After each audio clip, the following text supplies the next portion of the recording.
So AC service call. Got warm last night. Came out here today. Got the panel pulled off because I heard the blower on inside. The thermostat had power.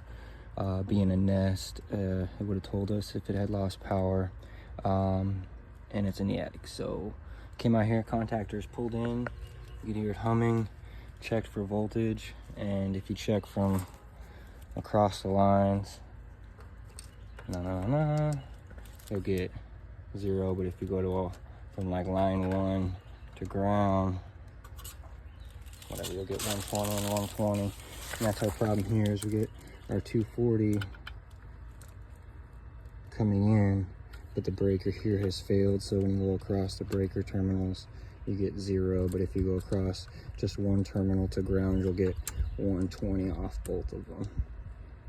Well, if you can actually get a ground pin on here one-handed. Yeah. 2. So both of the legs have 120, but across them have 0. Rear breaker is bad. I think I had my finger over the microphone the entire time. This has a max breaker size of 15, and there's a 40 here. That thing, this power whip goes up and is powered by the air handler. What? That's not a 15. And it needs to be re-insulated for sure. And I don't know how many freaking fittings they had to use, but what happened there?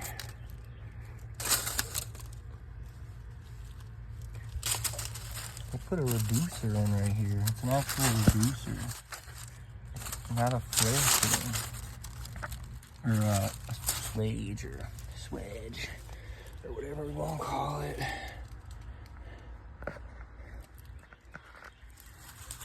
And then they put a coupler in here and bent it up instead of just putting a 90 on. Like, why do this at all instead of just putting a 90 and connecting these two? Line, definitely, let's put a coupler on it and then just have it terminate outside, because who needs a P-trap, right? And you know there's not one in the attic. Alright, then we made it upstairs to the unit. Trying to see where that power wire goes. Looks like it comes up. This is going to be it, riding the metal ductwork all the way down. That's great. It's laid right across it.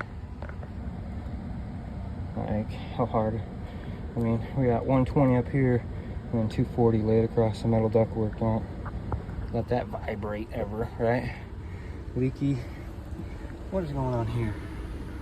Like, they changed the line set size again from outside for the 3/4 to like 5/8, and then to, what is this, a 4-ton? No, it's a Ford. What? AMT 4? This thing's 1 year old. So, no, sorry, 3 years old, but it's a 40,000, 36,000, 30 BU, whatever. Heat pump condenser. One of the worst installs I've ever seen. Here's your drain.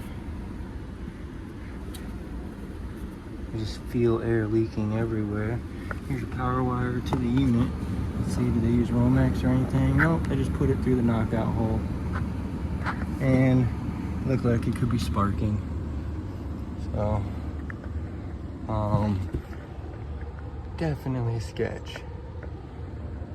And for such a nice attic too. I mean, they got lights, it's boarded out. Like, why would you do such a crap install? I mean, the attic hole isn't even that bad. It's boarded all the way here.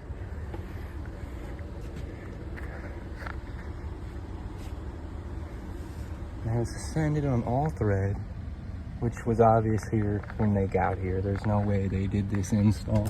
Like, this was here when they got here, and they just reused it, and that's why that's the only professional looking thing on here.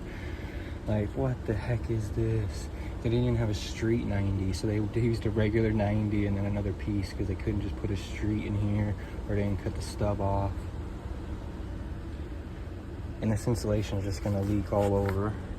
No safety switch. I don't know what, this stick is actually holding the unit up somehow. There's more insulation in there than anything. Let me check the breaker. We have other sizes. I don't know, 40, 40, and a 60.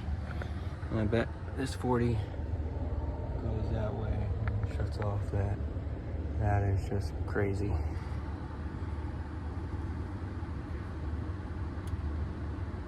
I hope that shut off my 240 outside.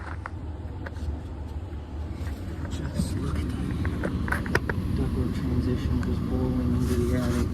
Like, I mean, it's not even like into the corner. There's inside here. Air conditioning. This bowling right here.